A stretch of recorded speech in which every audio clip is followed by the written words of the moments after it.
And now, an Envision Financial podcast with Luke Smith on Canberra's 2CC.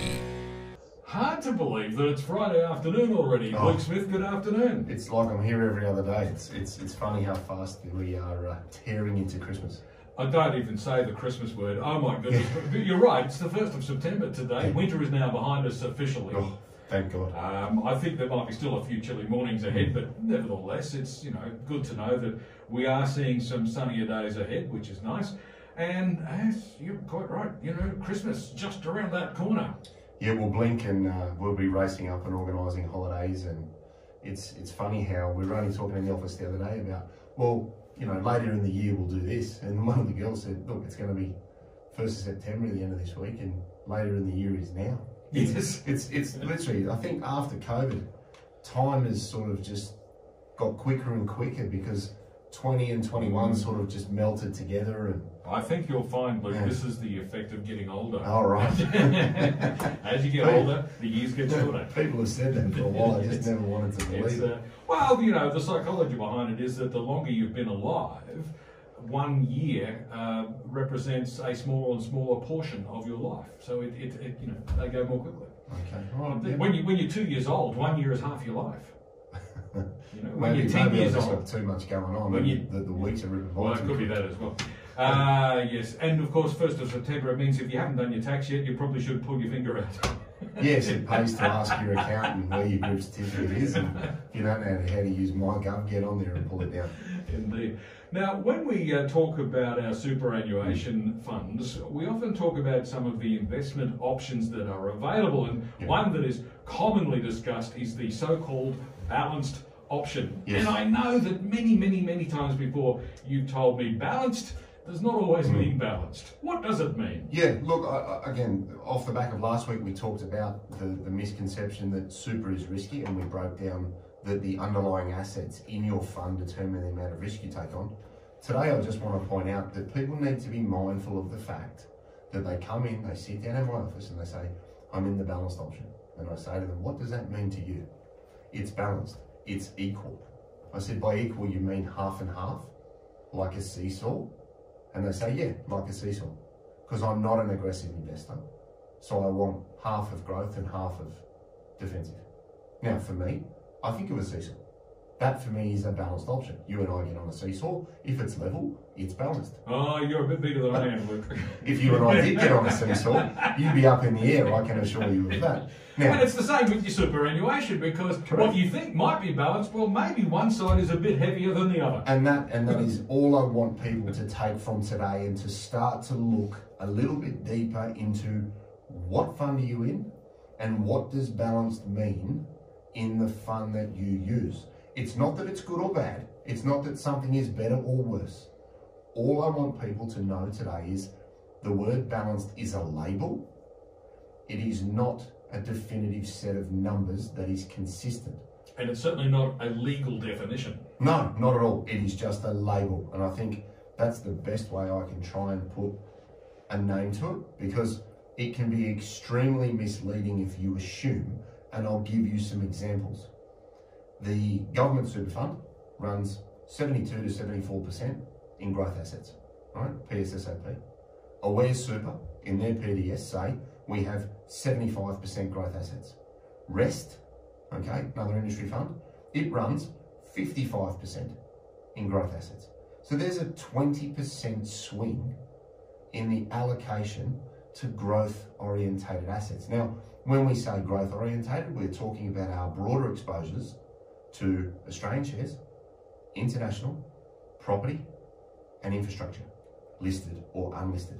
So generally speaking, those 4 investment categories are making up 74, 75, 55, 78 for Australian Retirement Trust. Right. Hester's about 70. Australian Super varies between 72 and 74. And Host Plus is about 76. And I noticed that not one of them is below 50%.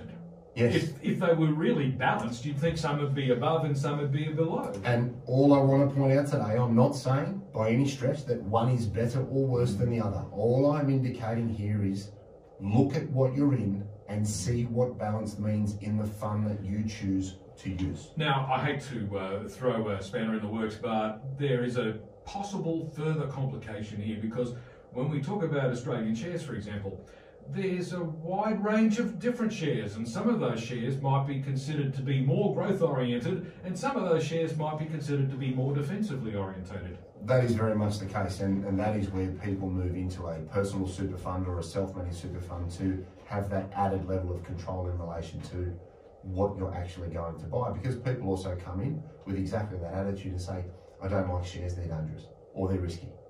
Now, Commonwealth Bank and a diamond mine in Uganda have different risk profiles, but technically you could buy a share in both of those examples. Yes. So we really need to look under the hood and say, what allocation am I running in? When we talk balanced growth, conservative balanced, whatever else people put a label to these different percentages, all we are talking here in generalizations are, on a percentage basis, how much of the super fund investments are at risk from going up and down, and how much is of a more defensive nature, which will be cash and fixed interest, which generally are far less volatile. It's the safer portion of the portfolio. And, you know, reading out those names there, or those percentages, yep, is just to illustrate that I don't know what balance means.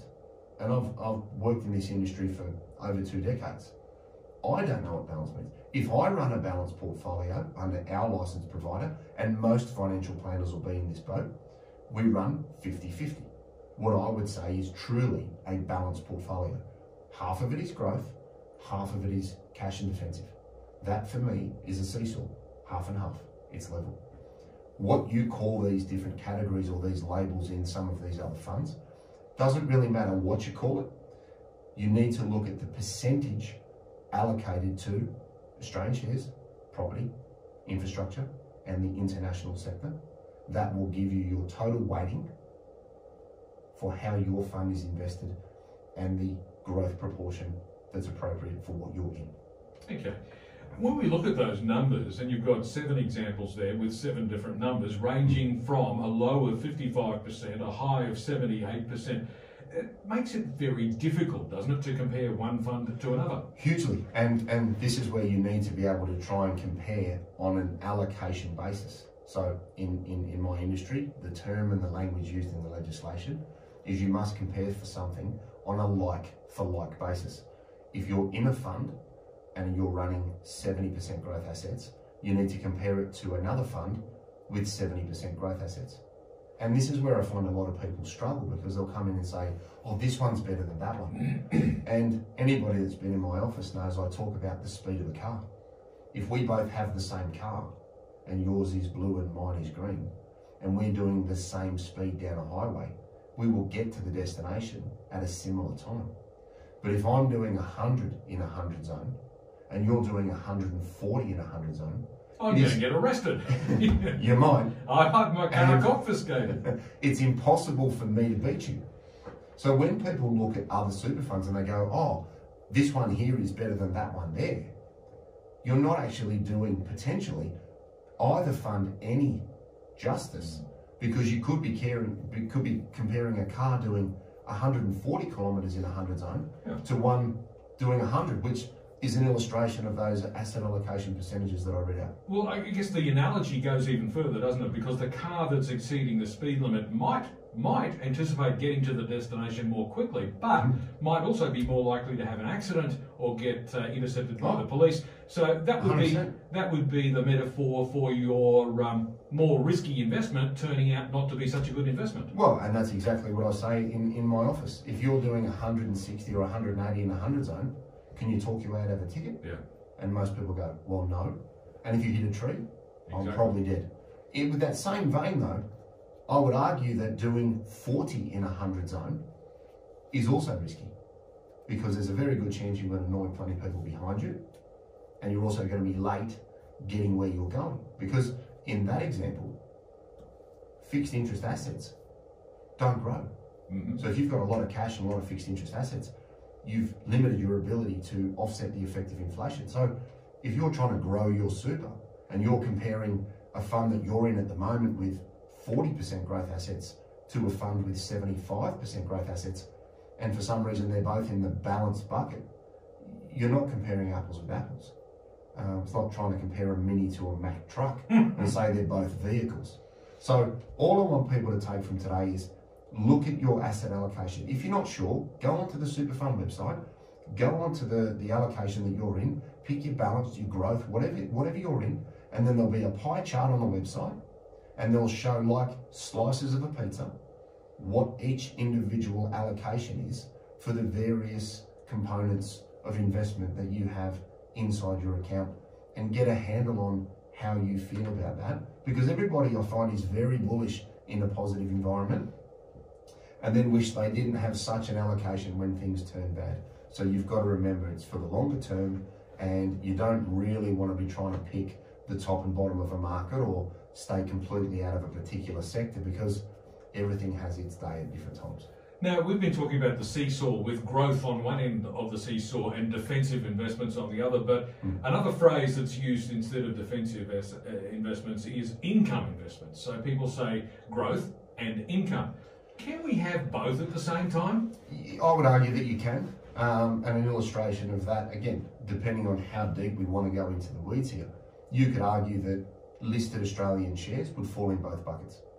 So Commonwealth Bank, for example, you want growth over time to offset inflation, and you want to receive 4 to 5% of distributable income plus the franking credits. So this is where you now start to really get into the specifics of why you're holding something and what it's doing for you. So you can buy a share that pays very little income and has more growth. A good example of that would be CSL, the blood company. Yes. Okay, growth orientated, very small dividend. A bank, for example, gives you growth and gives you a really nice income stream. You could also buy a fixed interest asset or a converting preference share that gives you income but very little growth. So whilst you're trying to maintain a suitable level of risk in totality, within each sector, a good advisor is then breaking down each of those areas and building a portfolio that has assets that complement each other, considering both the growth and the income needs of the investor. Luke Smith from Envision Financial is with me in the studio this afternoon. Today we're talking about what does balanced really mean when we're talking about your superannuation fund, and how can you choose between different funds that fly under the same flag. It is rather confusing. It's about 11 to 5. Back with more in just a moment.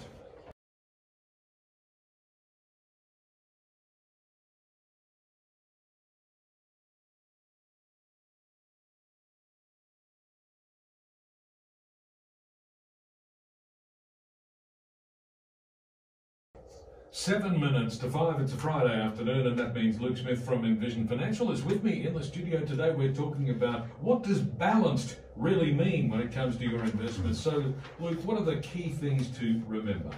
Yeah, look, I think the first thing out of the gates is consider what you need. Don't assume that the label is going to invest in a way that's appropriate for you and your short-term, medium-term, long-term needs. Have a look at the pie chart, and actually then break down what's allocated to Australian shares, what's allocated to international, what's allocated to property and infrastructure. And if that is more than 70%, I would say that in my eyes, it's not balanced. Doesn't mean it's not appropriate. Let's not blend those two together. We're not saying it's not right. But the frustration is something like COVID happens and people say, well, I am truly conservative. They use a balanced option in a fund thinking it's 50-50 when it really isn't, as we saw before the ad break. Just know what you're holding. That's all I want people to do. Don't assume balanced is 50-50. Check and see what your fund is actually holding. If you want to then change it, try and then manipulate and say, well, if I am going to hold that one that's 74%, do I want to take some of my total investment and hold more of a fixed interest or defensive percentage just to increase the level of risk-free or lesser risk assets that are inside your portfolio? So check the asset allocation. Do that by checking the pie chart on the super funds website. Check the percentage allocation. Between 50 and 60, I would say, is truly balanced. Anything up to sort of 70, you should now be looking at language like balanced growth. or if you're going to come down and say 60% in growth assets, you want conservative balanced. Something around, whether it's up or below, that balanced language will give you an indication that it's probably closer to that 50-50 mark. But do what's right for you. Don't just do what everybody else does, and don't assume that the default option in a fund is right for you either.